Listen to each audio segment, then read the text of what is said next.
Man, we are live. Holy hell. I'm with Adam Bailey, man. Dude, I've been waiting for this one for a long time, brother. How are you?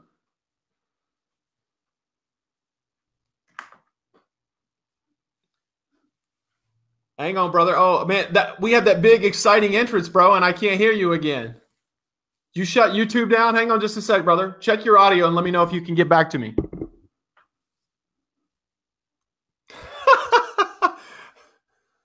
Dude, I love these tech difficulties. We may have to have you log off and log on again, dude. I don't know how many times we'll have to do it, but we want to get you on, brother. We got to get you on here. Let me ask the audience real quick. Can anyone hear me or can anyone hear Adam? If you can, comment.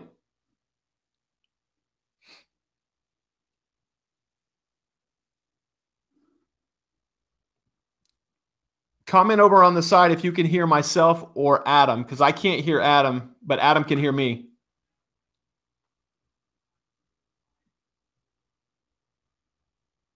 Okay, Adam, I got Matt Smith saying he can hear me, but not you, brother.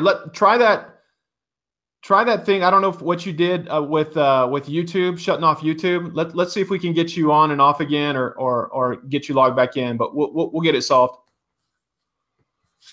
We can't. We have never been held out by tech difficulties, man. We never have. So Adam, I'll have you log off and get back in, and everybody just hang tight with me, and we will make sure we get Adam back on. Here he comes. Here he comes. So hopefully this works. This worked last time.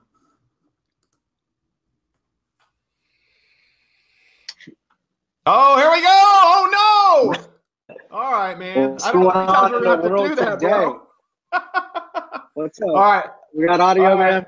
Yeah, we are definitely live this time, man. No, dude, I'm excited, brother. Listen, I'm glad we had an opportunity to connect. I've been, obviously, I've followed you for a long time on social media, and I don't think we've ever had a chance to sit down like this and have a conversation. So I'm really excited, man.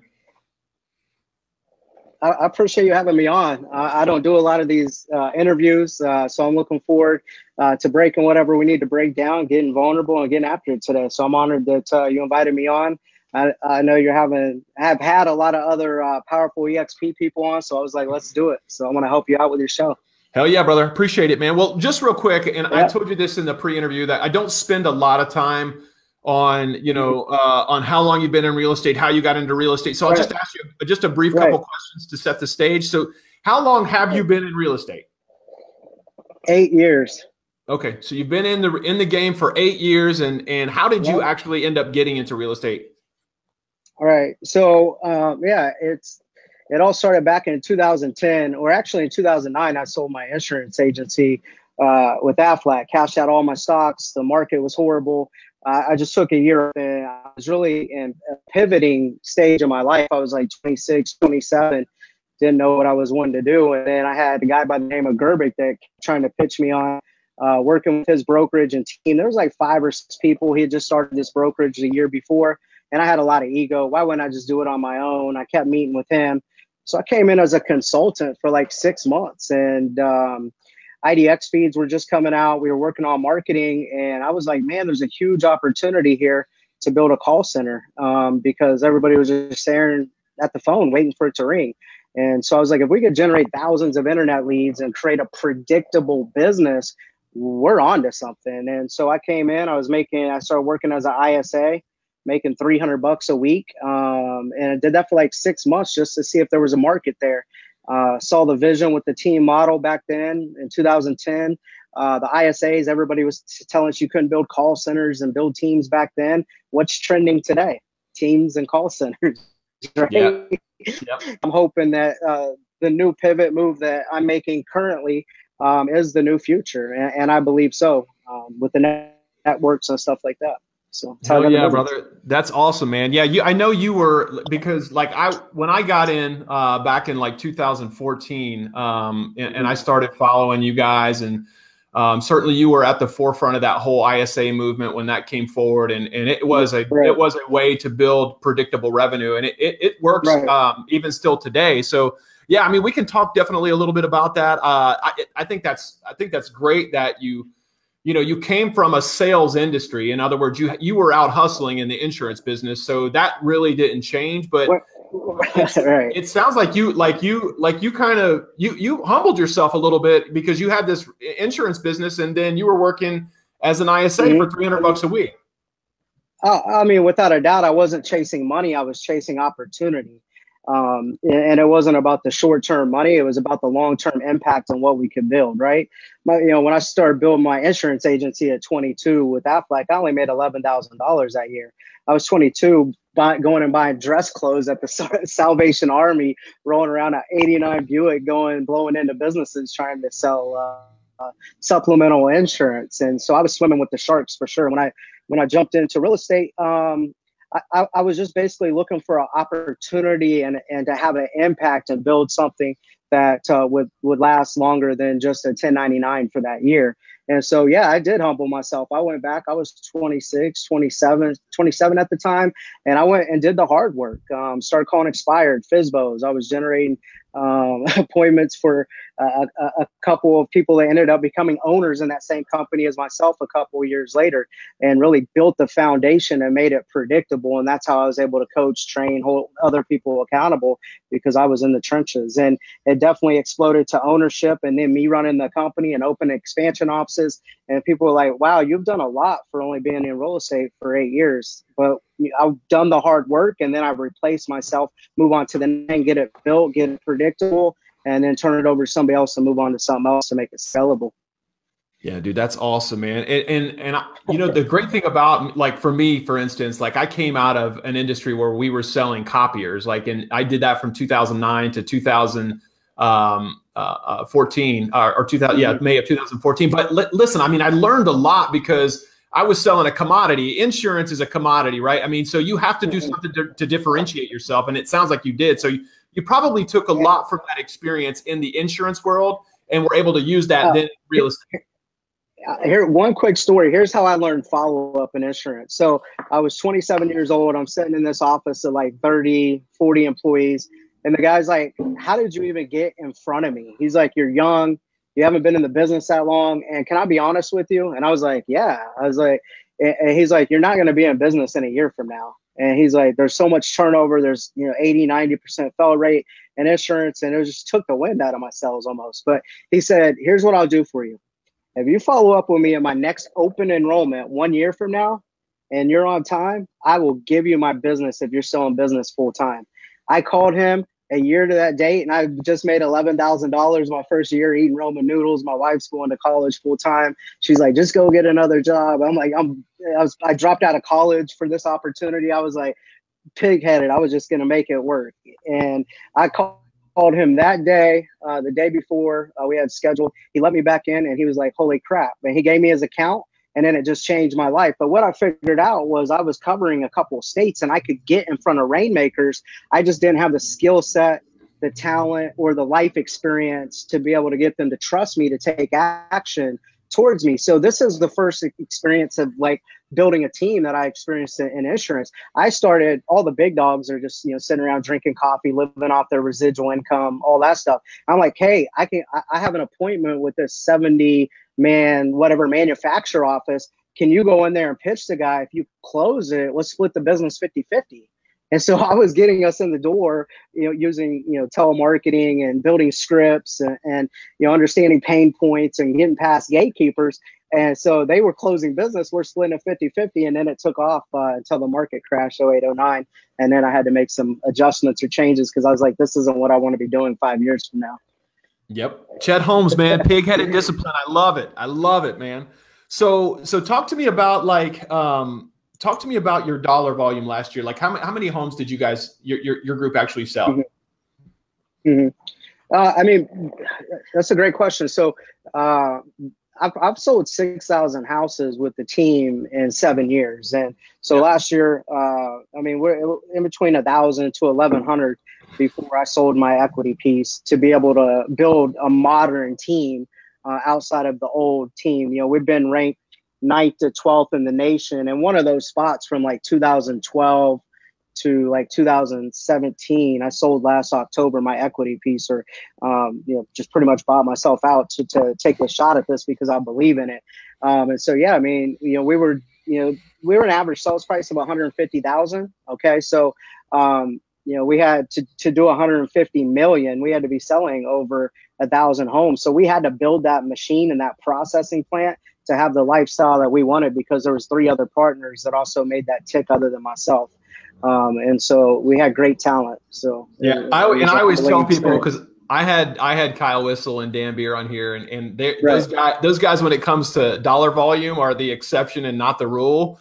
Right. So 200 homes, right? yeah. That I had to do 1,000. Like, give me a break, man. Like, and really, this is one of my epiphanies with moving over to eXp, because the way that we were expanding, it was one office, proven concept, sucking up profits. But if I could take this model and apply it on a national scale, I could change people's lives, and I could scale it a lot quicker if I got outside of the old model, gave up the awards and the rankings, and just focus more on helping other people achieve what they want. And in return, I'll get what I want, which is financial freedom, not to be tied down like I was before. So.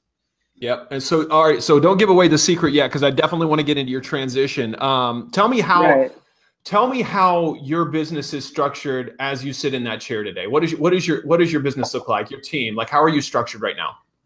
I'm so damn happy, man, right now. Like, running the team that we were running it before was high stress, spending hundreds of thousands of dollars. We're, doing 150 million.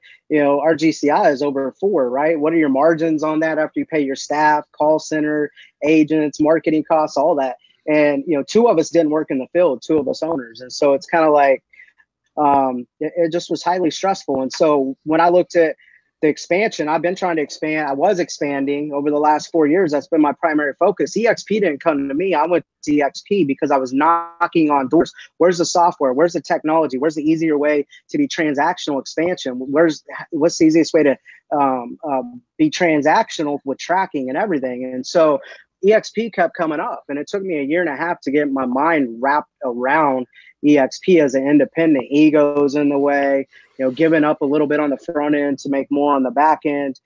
And so the way it's structured today is I stay in high leverage situations. I'm no longer dealing with low level things, if you will. And so I'm working with more partners, like-minded people like myself that I've attracted, and building a tribe. And so, we're helping them build their team, build their network, find their partners, and we're ratcheting it up and scaling up from there. I was able to take half the summer off this summer. Revenue kept coming in. I just kept myself in high leverage situations where I'm helping them run meetings virtual. We're traveling to their city and stuff like that. So it's a lot better when you can work with like-minded people versus trying to push a donkey up the hill with an agent that you're just trying to make money off of, but you're not committed long-term to them, and vice versa, so. Right. And so, so talk about, like, you said that eXp didn't come to you, you went to them. But what I really want to talk about, and hopefully that you can help our audience see, is that there was this point when, you heard about eXp, and you're like everybody else who's heard about it. Either they heard about it and they were curious, or they heard about it and they didn't like the idea, or they heard about it and they were scared. Where were you at? Right. So it takes a leader to lead a leader. Okay. People fear or always say no to things that they don't understand. So I saw eXp just on the surface. The technology that I was looking for on the expansion side is called enterprise. Nobody ever told me about enterprise and the tracking. All I heard was rev share. No one ever broke rev share down to me. All I heard was KV Core and all this other stuff. And I was running Boomtown at a high level. So I have a lot of partners running Boomtowns that's running big teams. We have teams that's partnered with me with eXp doing over 500 units. And so we just have to do what works best for us. And what I did, I picked up the phone when I saw other people moving that I respected. And I would call them, what am I missing? And some people would explain it different than other people. And so it probably took 1.5 years and probably 7-8 conversations from other leaders in the industry that I respect to get their angle on it, to be able to articulate it and break it down. It's been under my nose the whole time. Like, I wish I would have moved 2 years ago. I looked at this company when they first had 1,200 people. I joined and went live when they had 5,500 agents, and I think we just broke over 14,000. Yeah, I think we're close to 15 now, brother. I think we're close to 15. 15,000, yeah. It's just booming. Yep. And so, the funny thing is that, when you said that, it's like, I mean, I wish I would have heard about it, 2 years, 3 years ago, like when we talked to Gove and all those guys, I mean, when they got into it and, they're reaping the benefit of getting in early, but like, there's still so much opportunity left. And I actually sat down with a girl yesterday who came in, who works at another brokerage. And, I said, it's really more than just working at, it's really more than just being a part of the day-to-day grind at your local mom and pop or your Coldwell Banker or your Keller Williams. It's that what you have to do is put all that aside and then see the opportunity for what it is. And at 15,000 agents per se, I mean, we look at Keller Williams, right? And there's 170 something thousand agents. And what we see as business owners and as leaders is we see a better model than what Keller Williams has. So where can this go? I mean, at 170,000 agents for KW and we're at 15,000, how much opportunity is that? Yeah. Hold on. I have my dog here with me. Hold on. This is live, baby. Hold on. Hey, we don't hold any punches, man. We bring the dogs in. Keep the dog at the office with me. Here's the thing. I like what Gene Frederick says. He says the best. Lulu. So Gene Frederick says it best. So you can't put eXp and compare it to all those other companies. It's just a totally different model. You have to put all them other companies in their own little bucket. And the only company that has this type of model right now is eXp. And until somebody comes out with a model like eXp, there's no comparison. It's a totally different model, totally different structure. That's right, man. And so when people try to get me to compare it, you can't compare it. I couldn't even compare it. The only thing I could compare it to as an independent was giving up just that CEO mentality, giving up some control, right? But the good part is I have ownership in this company now. I have a bunch of stock. I have a partner. She was the #1 team out of the #1 market center in the world, and now she has over just 5 months with me $140,000 worth of stock, right? So she has ownership and she's vested in this company just like myself. Dude, that's crazy, man. That's crazy. So, okay, so you said when you heard, from the time you heard about it till the time you moved, actually was about 1.5 years. Talk about what happened in that 1.5 years. I had to do some soul searching and I had to make some decisions. So I kept looking at it and I kept saying, no, not a fit. And I kept picking up the phone, calling respectable people. And it started becoming more clear once I understood the financial model that if I was able to give up some control and focus on a new way of scaling and help more people achieve what I've been able to do over the years, I would be able to change their lives, change my lives, and all that stuff. And I was watching like one of Gene Frederick's webinars. It was like the 5th time of me watching it. And the whole Blockbuster Netflix thing, I think that stuff is really overused. But almost 1.5 years ago, when I was laying in bed with my wife, it was like midnight. She's sleeping, and it just clicked with me when I was doing the math, and I really understood it. Like a light bulb went off, and I shook my wife, and I said, "Hey, if Netflix was coming, would you want to own a Blockbuster?" She said, "No. What the hell is your problem? Why are you waking me up?" I said, "Okay, that's all I needed to know." A week later, I went to her and said, "Hey, I think that I'm going to attempt to flip my old company to eXp, and if my other partners don't want to do it, because we had one of the majority partners just sell and move on, and if the other ones didn't want to do it, then I was going to go out on my own, because I knew if I structured this right and I took a good 10-year shot at this, because I'm going to turn 37 in January, I could be in and out over the next 10 years, help a lot of people, help myself. And so long story short, they didn't want to move. The equity piece of where our company was valued at for what I had was, I had 2 companies, Select Homes Coaching and Select Homes, was around $385K. And I exchanged that equity piece for $2 to buy out my national non-compete and non-solicit nationally. And then I still had a local non-solicit non-compete for 8 months that just expired 2 months ago. And then I walked away with the vision where the industry is going to be in the next 3 to 5 years, just like when we started building call centers and teams back in 2010. I believe I'm right here again, and walked away with that vision, the shirt on my back, and the reputation and the goodwill that I've built in the industry. And I just had this burning passion to be able to go help other people solve problems in their business, whether it's expansion problems, growth problems, training problems, ISA problems, hiring problems. And so I just went out there with a radical focus to solve as many problems as I could and attract like-minded people. And within 90 days, I had 90 people in my network, and it took me 8 years to build an organization up over 80 people in 8 years. So it's, I mean, so I risked a lot. And I will tell you, my wife thought I was crazy. Everybody in town probably still thinks I'm crazy because I haven't really been tinkering here. Everything I've been is out external right now and working on a strategic plan for here in town. But my wife was pretty pissed off at me probably about 90 days. And because I've been working on the business, not in it, for 5 years. So when one of our partners took himself out of the field, he took myself out of the field, turned the majority of the operation over to myself to run it. And so she's like, your life is good. You come and go. You go out of town to see expansion teams.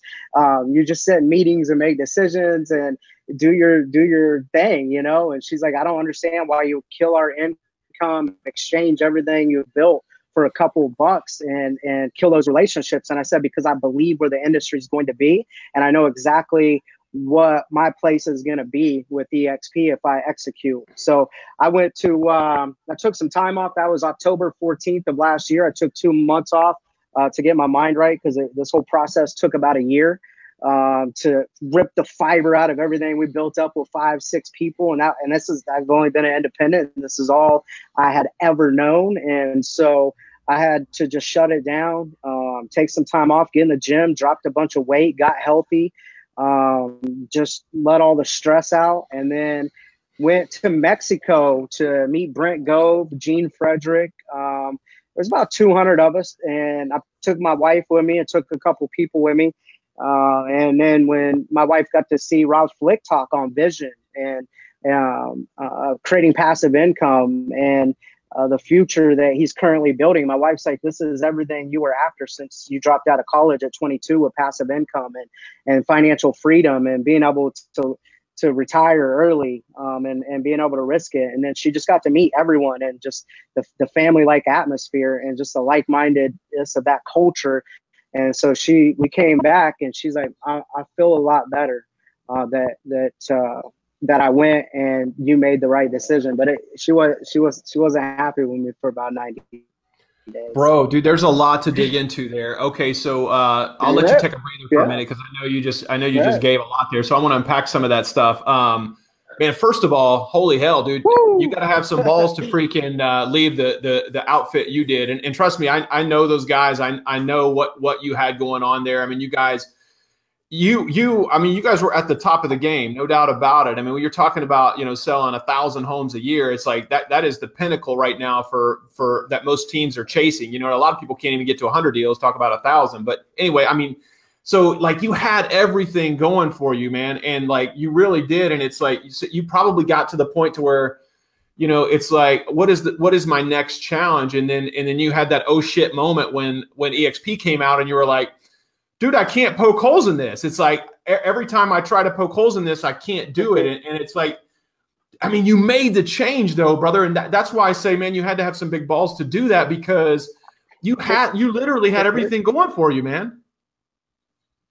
Here's what I believe in. I believe in peripheral vision, and I believe in strategy.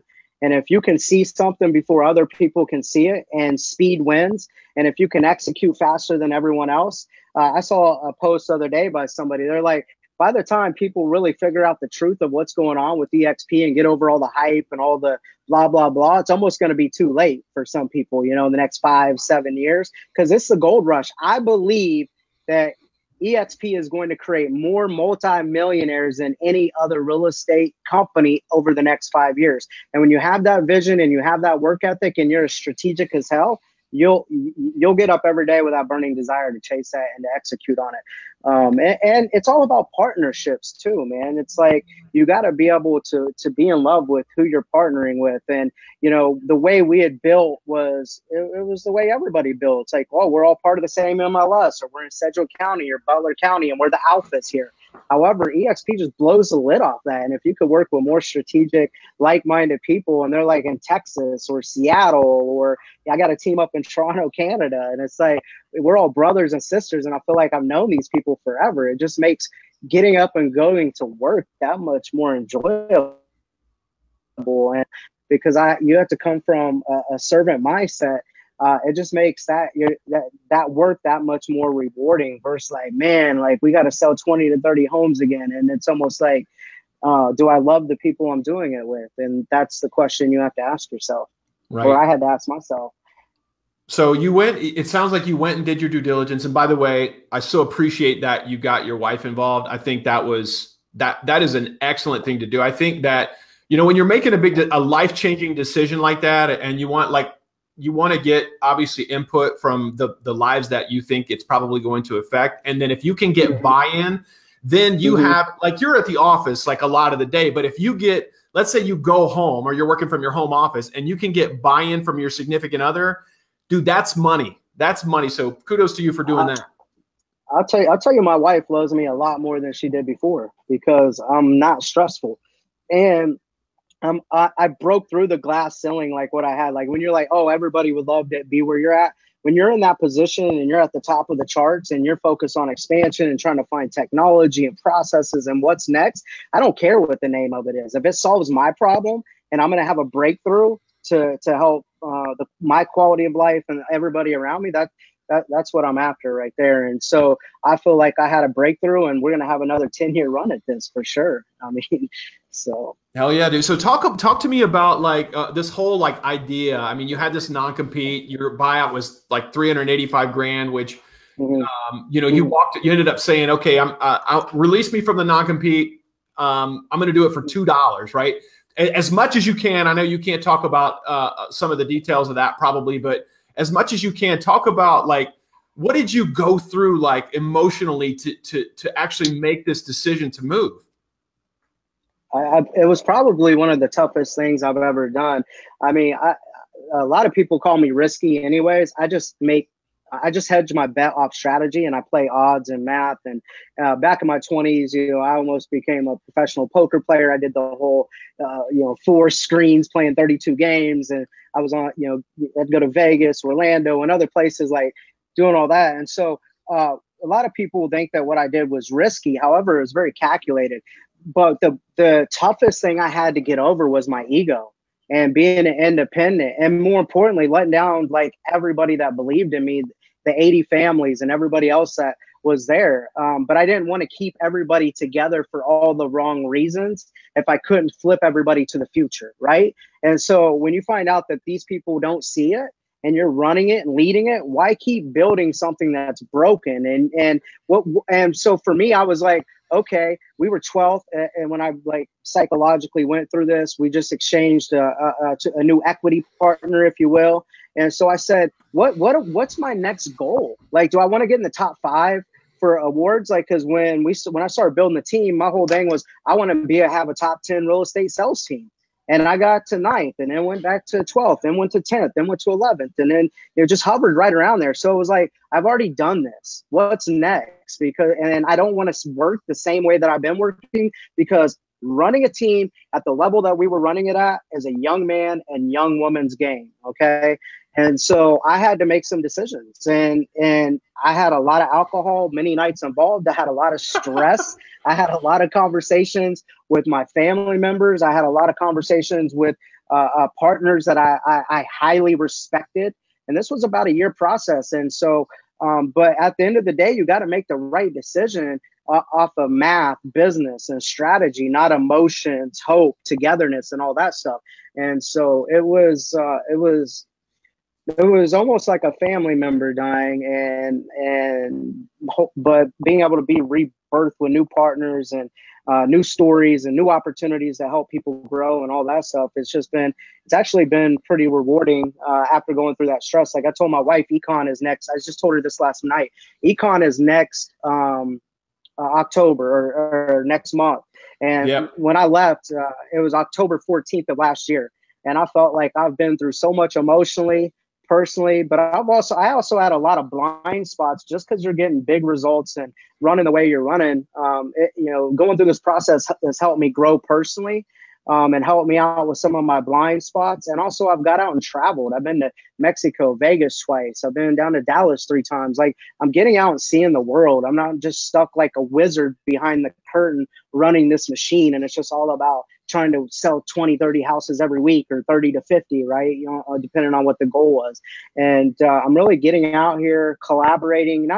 Collaboration is kind of overused with eXp. We get to triangulate because we can really like bounce stuff off each other as leaders. And I can pull other people on that I've opened lines up with, like my partner doing 500 units. He can talk to the #1 team down in Dallas, and they're both connected to me, but they're not in each other's lines, and they'll take each other's calls. Or I've had Tierney, is her name, down in Dallas. She'll help my partner that runs a pretty solid team out of Birmingham, Alabama, to help him go, or bring somebody in his line, or help him grow his business, whether it's seller internet leads and stuff like that. Because when we're building these teams now, I'm not really focused with buyer leads. We're building seller databases. We have whole processes, and we're running listing teams, if you will. But even though their revenue isn't tied together, we're triangulating because the belief is there that we're going to keep pulling each other up, and we believe in something bigger than ourselves and bigger than the money. And so at the end of the day, to answer your question, like, I just had to do some soul searching.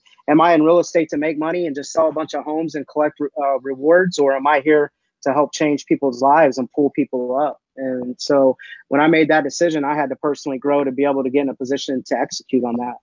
AB, talk a little bit about like the conversation that when like you personally decided you were going to make the move, whether your business partners moved or not. Talk as much as you can about like when you took that conversation to them and how that went, and if you can, talk about why you think maybe why you think they didn't make the move and you did. Here's what I'll say. I'll go back to ego. Ego is a hell of a thing, and one of our majority partners had just cashed out for a large sum. I mean, we're a big independent. When there's millions of dollars on the table and we're independents, nobody can tell us anything. The problem was I was the one on the road. I'm the one, delivering presentations to our agents, driving sales, working on marketing, working with the call center. And so I just was that much more entrenched in the business. And I think I had a better understanding that it was broke. And at the same time, when you got big money involved, you think money can solve problems. And it can. You can throw money at things and it will solve problems. But I knew the problem we were up against with expansion was it was a multi-million-dollar tech issue. Okay. And I was running a coaching company. Okay. And I have this guy named Mark Benefield running coaching. And as much as people see me pump content out there and coaching and all that, I don't like coaching. Okay, because people come and suck as much information as they can from you, and then you're burning through contracts. And it's like, man, if I'm going to pour into you and give you everything I have, like, I want a partnership. I want to be able to scale those dividends, right? Yeah. And so I was just thinking, like, coaching isn't the answer. So scaling up coaching for money wasn't the answer to me.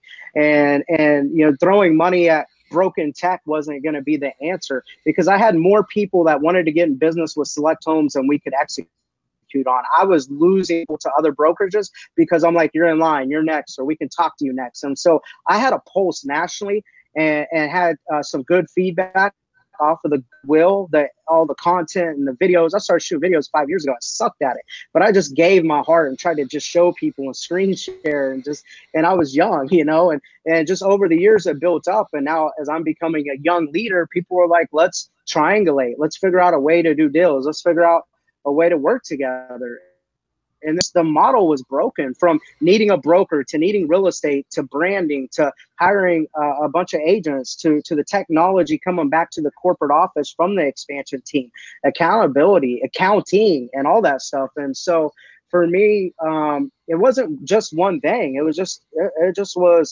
It's like chemistry, man. It was just like, it just all added up, and then it equaled this equation where I had the answer and I could ignore it. And I could have kept doing the same thing over and over again and expect different results. We probably would have ended anywhere between 9th to 15th in the nation again. and I'd be killing myself. However, if you make changes, you're going to get a different result. I mean, and that's what I needed to make, was changes to be able to get to the next level. Yep. And for you, like now, I mean, you've built a lot of influence.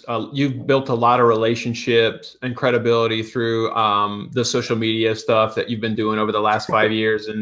And so what's really cool about you is it only made logical sense for you to move to eXp so you could actually start cashing in on some of those relationships and change those folks' lives, is what you did. I mean, that's what you did.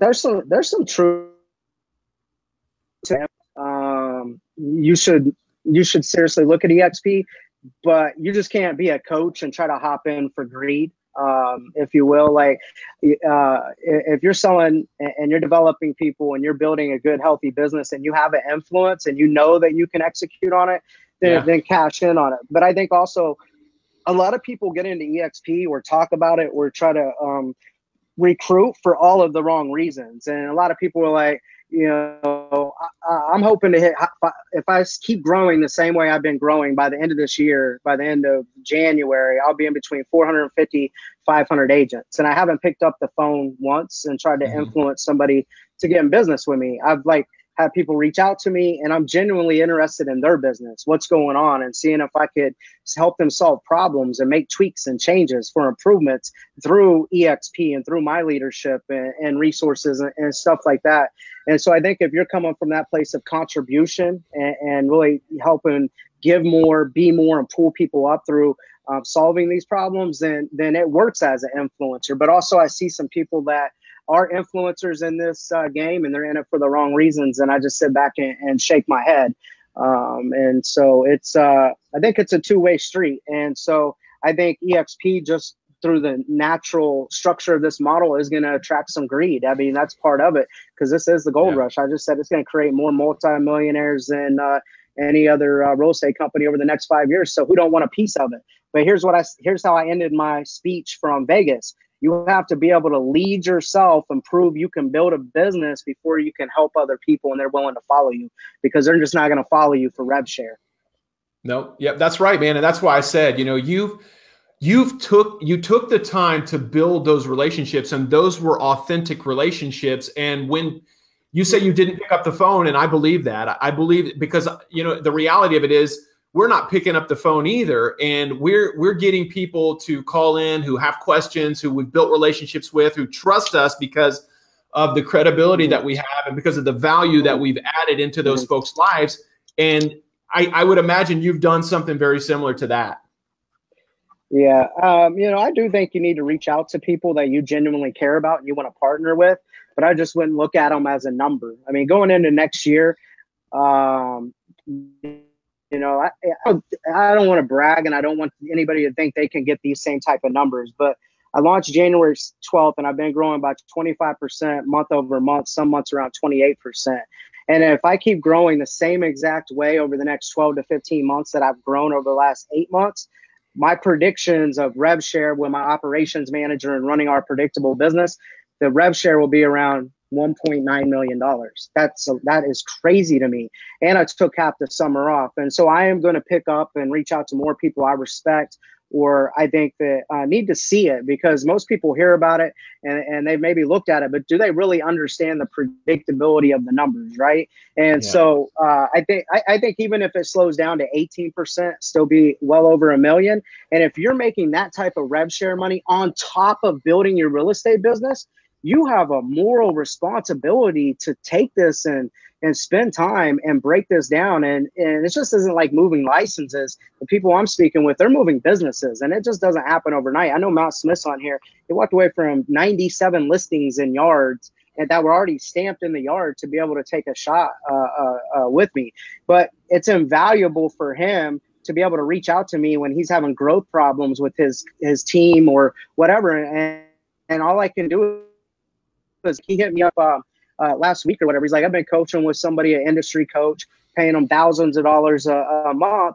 And he's like, I get more insight from you as a partner when I speak with them. And so he's like, let me just coach with you, because we've been partners and we just talk and we keep it moving. And so I was like, let's look at your problems and we're just going to break it down and start rebuilding from the ground up. And he's like, this is exactly what I needed. Or other partners that are doing 300 units, 200 units. When they call me with problems out of the blue, I'm like, okay, let me think. When I was at that level, here's how we solved it, right? And so you can share your experiences if you've already moved through the Mario stages like a video game. You know where the cheat codes are at, or you know where you just know how to navigate through the level, and that's invaluable to partner with people like that. And that's why I love seeing all of the people like.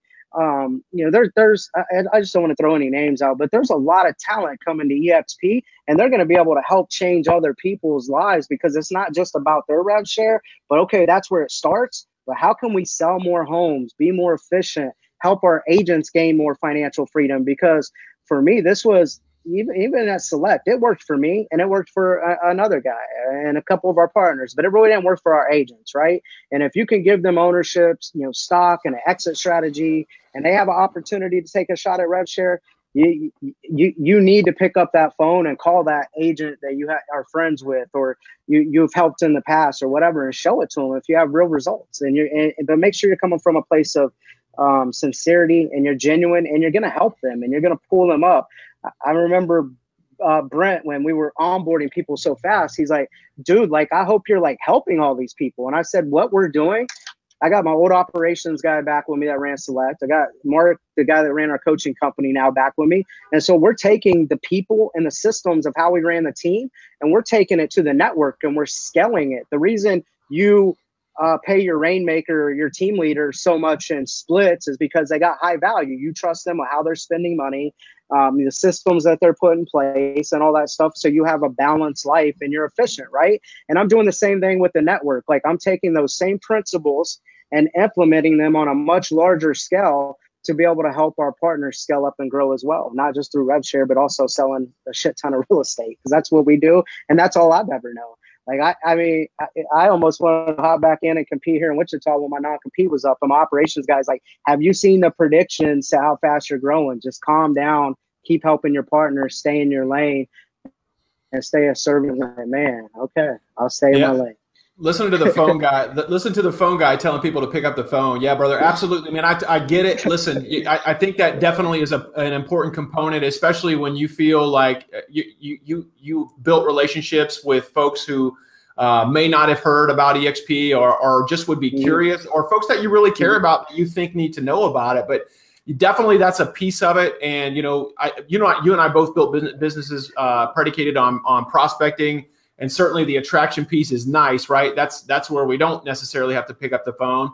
But you're right. It's no different than building the perfectly balanced real estate business, where a piece of it is represented by your SOI, and then a piece of it is represented by your own lead generation. So, dude, you can't run a predictable business without talking to people. No, that's right, man. Yeah, you can't scale a repeat and referral business, man. We definitely do that. So tell me this, man. Yeah. So your conversations today look like what? When you're talking to somebody about eXp, what do those conversations look like for you? I mean, I have a core process I put people through. I mean, when I first moved over to eXp, I was trying to over-explain it myself, and it was just too much. And so I had to come up with a core process, and I got to go to Tony Jerry's house. I know our line, depending on what line you're in, I think we pay that guy a bunch of money to be able to coach with him. And so I got invited down to Dallas. I saw all the big hitters at that time, like the guy that brought you in. And I mean, it was who's who, about 5-6 months ago in eXp. And we got to spend a whole day in that dude's mansion. And when I kept listening to Rob and Tony and a bunch of other people and seeing what's working, I'm like, man, I already know this. Like, you can't just try to tell everybody everything over the phone. If you're a buyer agent, you just try to set the appointment, and then you start to go through a buyer consultation, right? Then you move on to the next step. Same thing with listings. And so I just think I was a little too overexcited when I launched, and fully didn't understand how to articulate eXp. I understood the financials and I knew why I moved, right? And so I had to people this, And so I learned more about their business, and they're like, tell me about eXp. I called you. You've been on the phone with you 45 minutes. I said, you know what? Here's some problems I see with your business. And then I give them feedback like I would do with a coaching client or something like that. And I said, you know what? I got to hop on another call, but can you promise me two things? They're like, what? I'm like, I'm going to send you this video, and I don't send it to everyone. Okay. And can you promise me that you're going to watch it? And they're like, yes. I'm like, what time? Because I'm going to put you on my calendar, because the second commitment that I'm going to ask for is you just give me a call back and you give me a thumbs up or a thumbs down. But when you also call me back, I want you to think about some of the things I broke down to you about your business and how I can help you. And they're like, and I'm like, can I ask, can I get you to make those two small commitments? And they're like, without a doubt. So I don't get into eXp. I learn a lot about their business. It's almost like an intake form. I give them suggestions or challenge some of their blind spots or limiting beliefs. And then I also will slide in some aha moments for them. They call me back. They tell me that it's a thumbs up or a thumbs down or where they're skeptical. And then we kind of reverse engineer off that. And in my early stages, I used to bring Jeff Willems in. I used to bring Brent Gove in, and I would listen to how they positioned eXp, and I just shut my mouth. And I would just humble myself, and I just learned a lot from them. And as I've got better, I can now handle my own conversations with articulating eXp, the financials. Plus, I have enough data where I can screen share with them. And like I just told you some numbers, I can show people how I got there, where I'm going, and then how I can help, solve some constraints with their business to be able to help them exponentially take off and explode. And so it's just that core process. And it's probably anywhere between a 3 to 4 step process. And if you're going to move actually teams, it's taken 60 to 90 days. Personally with me and with agents, it's taken 30 to 60 days, because you can't rush this. You really got to make sure that this is a right, just not because you want somebody else on your front line or you're just trying to make some rev share, because as fast as they come in will be as fast as they go. This has to be long-term strategic partnership. That's great, man. So you've got it down to a science, got an onboarding process and everything. So let me ask you this. You talked about like what you shouldn't do in terms of, and I know there's a lot of eXp folks watching this and that will listen to this, but you talked about like what you shouldn't do. Give me 3 things or 2 things or 1 thing that you should not do when you're talking about eXp or when you're trying to educate folks. Don't talk about rev share up front. I mean, rev share is the last thing you should talk about. If you're trying to pitch people to get in business with you, forget eXp, to get in business with you and partner with you, and that's your only thing. Because I mean, I made that mistake early on because I knew why I was here, but I talked about this when I was in Vegas with, here's what I found out. Even when people start partnering with me, people come to eXp for a bunch of different reasons. Some people are here for stock. Some people is here for technology. Some people is here for the lead generation. Some people is here for the leadership. Some people are here to be able to help me work with the systems within their business. Some people are here for just a bunch of different reasons. And you have to be able to actively listen and remove what you want out of this situation and focus on what they want and then hone in on that. And I see so many people trying to slide into people's DMs and talk about rev share and just stop. I mean, so that would be number 1.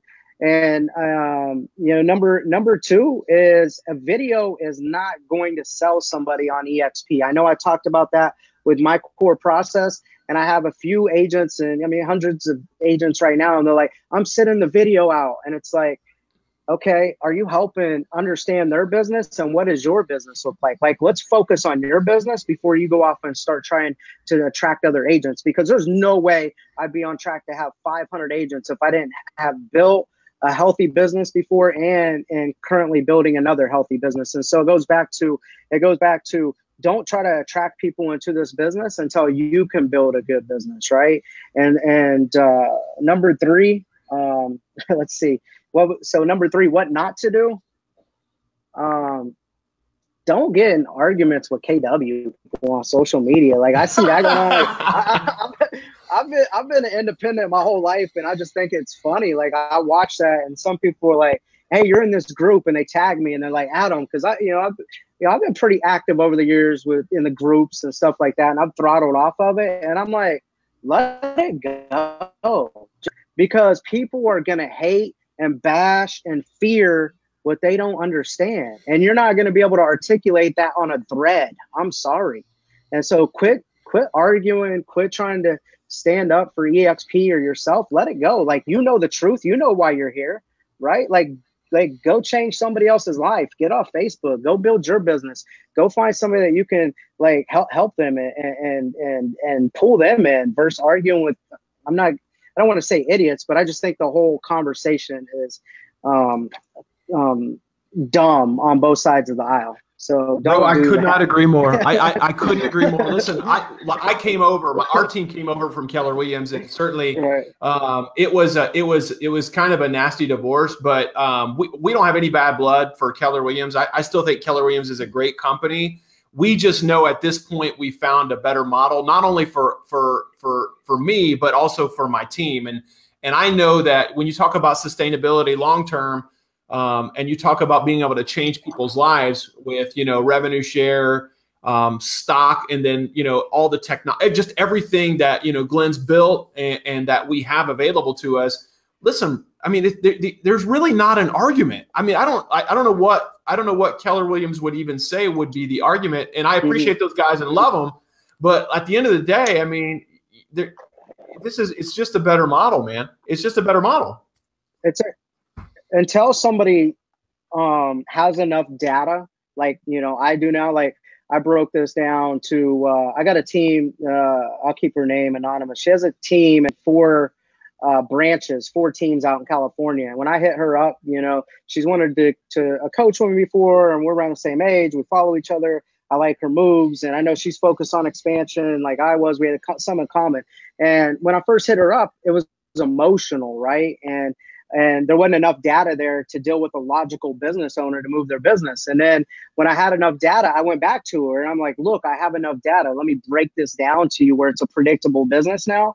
And so her and I spent an hour and 90 minutes together. She's probably coming to econ and she's going to move her whole business over now. And so it's like, the old saying, when the teacher or when the student's ready, the teacher will appear. When these people are ready for a breakthrough, if you will, or they have that constraint in their business and they can't solve it with their current brokerage. Like I'm telling you, like eXp didn't come to me. I don't care if it was called. I'm here because it solved my problem for me to level up and get to the next level. Like when you said we sold 125 homes the first part of September, like that's amazing to me, because the old way I was doing it, that's about like 90 to 100 homes a month is what we're doing. I want to try to sell 1,000 homes and get rev share off that in 1 month. Like that. I mean, I'm just changing my perspective in the game and understanding the economics of scaling with the finances of this. And so it's just when you're ready for the message, they'll be more receptive to it. You can't sell people on this idea. You have to find people that's seeking a better way and really make sure you can articulate it and break it down to them. And that starts with leadership and above average communication and proven results. Yeah, for sure, man. All right. Well, brother, we're coming like to the end here. I got a couple more questions for you. And then we'll break away here. But what I want to ask you, man, because I ask this to everybody and everybody gives a different answer, but like, so we'll probably have hundreds, maybe thousands of people listen to this and watch this. Tell me, like, what do you say to that agent who's listening to this or watching this and they're thinking about moving to eXp, and they just want to find out more about it? Like, what do you say to that person? Like, what does Adam Bailey say to that person? Man, that's kind of tricky, man, because right now everybody's trying to shop out value, right? Which line's better, which partnership's better. All I'm going to say is it's not what you tell that person, it's how ethical you are. And just let them know, like, don't try to shop out value. Just be authentic with, helping them with where they're at in their business, but let them know you're going to be as ethical as possible through that process. I've had people come back to me and say, oh, other people were bad mouthing so-and-so I talked to, or they're saying they have more value, or I get this for free. And they call me back and say, hey, I'm going to join you because you didn't do any of that. Like, you were genuinely interested in my business. You didn't, even when I told you I was talking to XYZ, I didn't panic or try to, pull a slime bag move or anything like that. And so I'm just upfront with them, like what they could experience and what they should look for. And so if they're shopping out value and they're not going to be a right partner for me anyways. And so yeah. It's just, I tell them, like, go talk to as many people as possible. That's what I did. I mean, somebody didn't come to me and talk to me, and then all of a sudden I was like, yeah, this is the greatest thing. Like, I mean, the person that talked to me, I mean, is in your line. I mean, I should have been whatever. And so I just had to vet out, everybody's story and figure out whose business was more like-minded of my business and where I wanted it to go. And that's who I wanted to partner with. So, it's kind of tricky, man, because I can see why you're getting different answers on that now. You know what I mean? Because what do you tell that? What do you tell a person that says I'm shopping you out or I'm talking to everybody? Do your due diligence, do your research, and then, I mean, leaders rise to the top. I mean, whoever's going to be able to break this down and whoever can get you to see it, and there's chemistry there, and you feel like you're a good fit, and they're going to help you, go for it. Yeah. Lost people. Here's two things I know people will get if they contact you and that's authenticity and value. And brother, that's why I appreciate you being on here and sharing your story. Hey, let me ask you this. My friend, passion, baby, passion. That's what it's all about. No, how do people, if somebody wants to reach out to you and they want to find out more about you, about maybe more about learning about how their business is broken and maybe how you could help them out, or if they want to find out more about eXp, right? How do people connect with you? Just DM me. I mean, right now, I have a lot of direct message conversations, or you can go over to Inside Sales Expert, private group I run, past coaching clients in there, past teammates, people that's followed me for a while. There's like 4,000 people in there. We drop videos, I drop content in there. I've been lacking the last 4 months or so because we're just growing so fast. But now I got Mark back, director of coaching, and so hopefully we're going to get back to adding value. So I'm just going there and suck up as much free stuff as we can pump out. Or if you got questions for myself, just DM me. And for you, man, I know you followed me for a while. A lot of people sees me as that ISA guy. I had an ISA company to run, so I had to stay in that lane with that content. But hopefully I didn't let you down, and it was a good interview today. So I appreciate you having me on, brother. And you felt the passion, man. Dude, it was everything I thought it would be, and I so appreciate it, man. I'm glad that we had an opportunity to connect today. I cannot wait to connect with you in New Orleans too. Yeah. I'm fun to have beers with because people are like, man, you're the same way in person as you are online. But you know what I like? I've been using like Wirecast. I use some other programs to be live. But what I like about this is I can't see the comments, so it doesn't distract me or get my ADD thinking different ways. I know you can, but I appreciate that. Like, I'm like, man, I like just being able to look at Mike and have a conversation versus all the comments coming in. So I'm sure I'll go back. Benefield's been beating you up, man. Benefield's been beating you up the whole time. He's a joker, man. I love that guy. I'm just kidding, man. He's not. He's been very tame, man. He's been very tame. But brother, listen, hey, I will have a beer with you at eXp Con. I can't wait to connect with you there in October, man. And listen, don't be a stranger, man. And if you ever need anything, let me know. And I can't wait to see you then. All right, appreciate you guys. Just do it. Later. All right, brother. Yep. We out, man. That was good.